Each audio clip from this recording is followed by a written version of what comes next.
Good afternoon from the United Nations in New York. My name is May Yaqub and I am an information officer at OHRLLS, which is the Office of the High Representative for the Least Developed Countries, the landlocked developing countries and the small island developing states.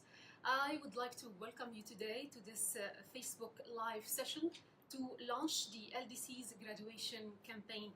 This campaign is to raise awareness about how a least developed country can graduate from this category to become a middle-income country and to maintain its progress towards a bright future for the least developed countries is our slogan for this campaign.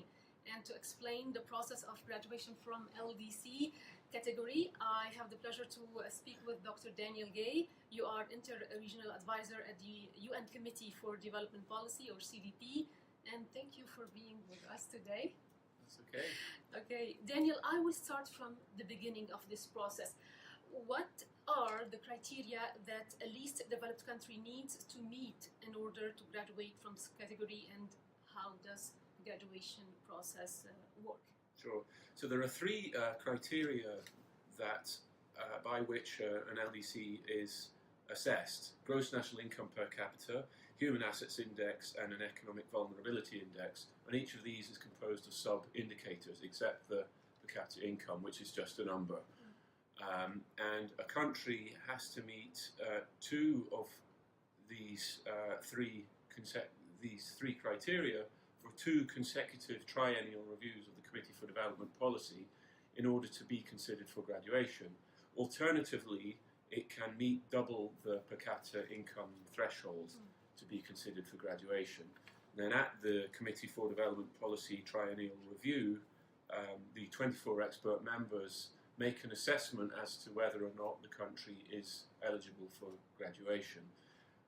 And hopefully, if they have met these objective criteria, then the additional subjective judgment finds them eligible, and after a transition period, they actually leave the category. We know that currently the CDP is meeting to review the least developed countries' progress. What are the expectations for March 2018 review? So this year is quite a special year actually for the CDP itself and for the least developed country category, because it was formed in 1971, and since then only 5 countries have actually ever graduated, have left the category. And at this review, 6 countries have met the criteria for graduation, and this is the most in any single triennial review of the Committee for Development Policy in its near 50-year history, so 47 years since the LDC category was created, and also roughly 50 years since the Committee for Development Policy first was launched. So as you can see, it's a big year. So it won't be that all 6 of these countries that officially meet the criteria are judged ready for graduation, but we think that it's likely that maybe 3 of them are, perhaps up to 3 are recommended, and then the other 3 are given maybe a little bit of a transition period until they're actually ready to leave the category. So yeah, this is the most that ever been identified at any single review of the CDP, and in addition to the countries that have already been identified for graduation, which is Angola and Vanuatu in 2020 and 2021, which would bring to 10 the total number of LDCs that have ever been identified or graduated in the past. In addition to the countries that have already been identified, it would actually increase by 50% the number of countries that have left the category. So it's a big year.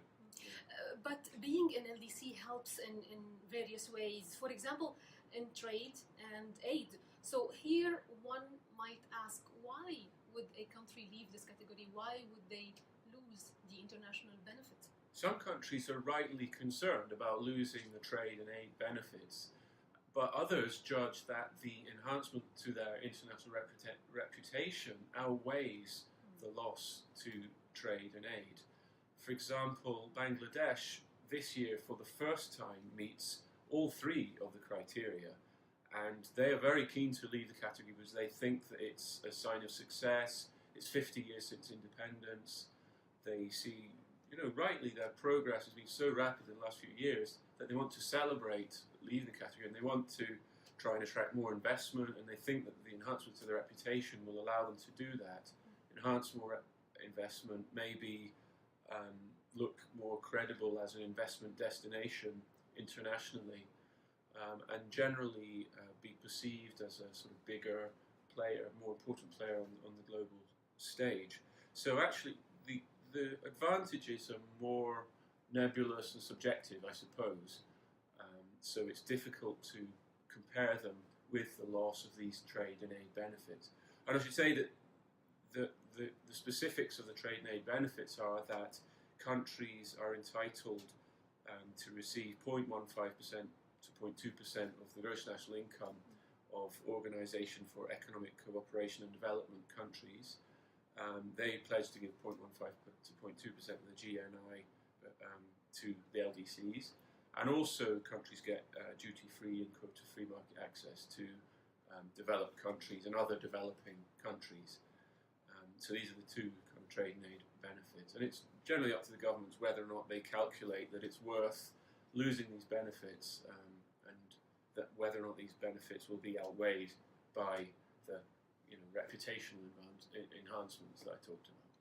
Can you share with us some of success story regarding graduation from LDCs? Yeah, I mean, there are the 5 countries that have left, starting with Botswana in the early 90s. They're all success stories.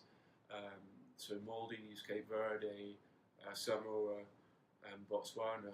But the success story that I always point to, which is a bit sort of close to my heart, is the country of Vanuatu, which has been identified for graduation.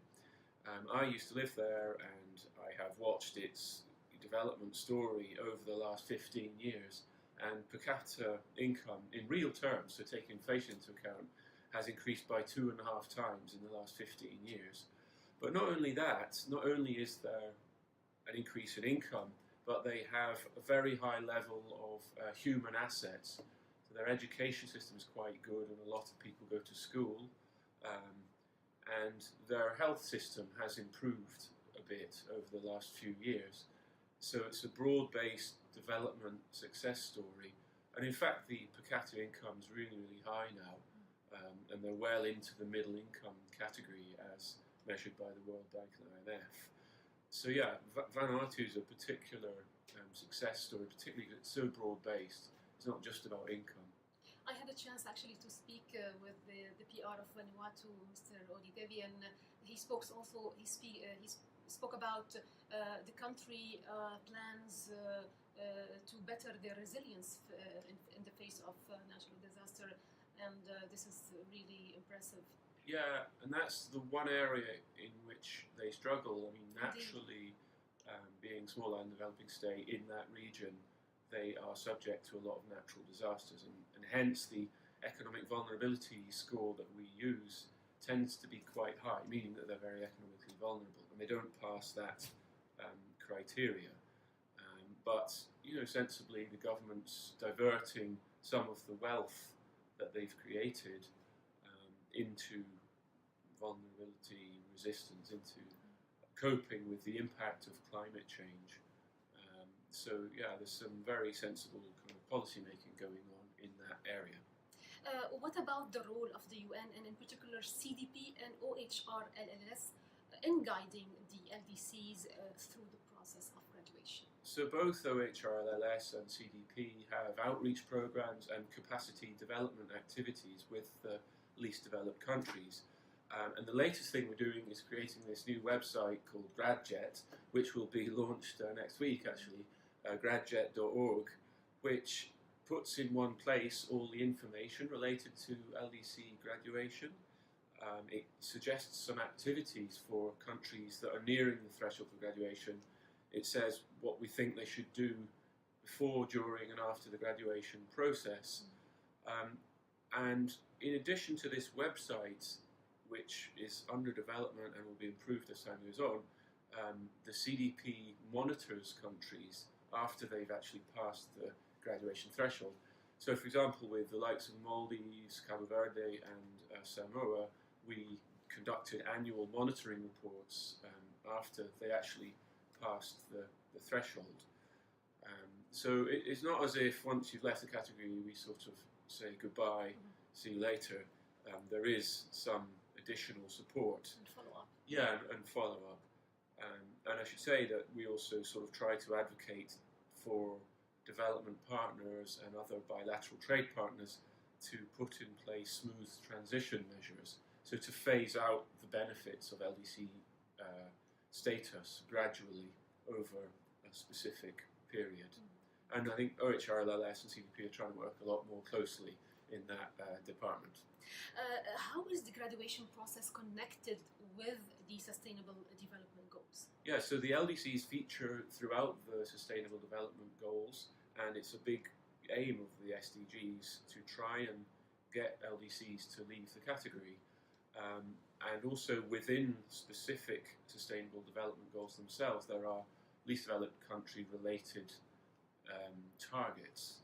Things to do with, for example, productive capacity. So a lot of the work of the Committee for Development Policy in the last few years has been to do with trying to identify policy measures for the least developed countries to develop productive capacities domestically, in addition to the market access that they have for their exports. So that's the key kind of Sustainable Development Goals. But more broadly, the underlying principle of the Sustainable Development Goals is to leave no one behind. And this means leaving no country behind as well, as you know, not just peoples. And we think that the 47 LDCs, should be brought along in the general sustainable development process through to 2030. Well, Dr. Daniel Gay, thank you so much for all these info. And I would like also to thank our followers on social media. Stay tuned because we just launched the campaign. More info will be in the lead up to March 15th, the date when the CDP will be announcing the result of the triannual review. Thank you so much.